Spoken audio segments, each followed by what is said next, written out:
તહેવારો સમયે અખાદ્ય મીઠાઈઓ શહેરીજનોને પધરાવી ન દેવાય તે માટે સુરતમાં આરોગ્ય વિભાગ દ્વારા તહેવારોને ધ્યાને લઈને મીઠાઈ વિક્રેતાઓને ત્યાં દરોડા પાડવામાં આવ્યા હતા અને નમૂનાઓ લઈ લેબમાં મોકલી આપવામાં આવ્યા છે। સુરતમાં આવનારા તહેવારોને ધ્યાન લઈ આરોગ્ય વિભાગ હરકતમાં આવી ગઈ છે।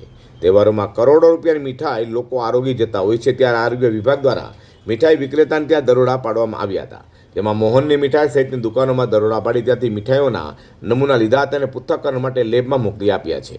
PR Brahmbhatt food safety officer Surat મહાનગરપાલિકા आज रोज સુરત શહેર વિસ્તારમાં મીઠાઈનું ઉત્પાદન કરતી સેન્ટ્રલ ઝોન, ગાંધી ઝોન અને અઠવા ઝોન વિસ્તારમાંથી અલગ અલગ ટીમો બનાવીને નમૂના લેવાની કામગીરી ચાલુ છે। આનો રિપોર્ટ ક્યારે આવશે? આનો રિપોર્ટ શક્ય તો જલ્દી આવી જશે। તહેવારો સમયે કેટલાક બે જવાબદાર લોકો અખાદ્ય મીઠાઈઓનું પણ વેચાણ કરતા હોય છે, જેનાથી લોકો બીમાર પડી શકે છે। જેને લઈને તહેવાર પહેલાં જ આરોગ્ય વિભાગે મીઠાઈઓના નમૂના લઈ પૃથ્થકરણ માટે મોકલી આપ્યા છે અને જો નમૂના ફેલાવશે તો દુકાનદારો સામે કાર્યવાહી કરાશે તેમ પણ જણાવ્યું હતું।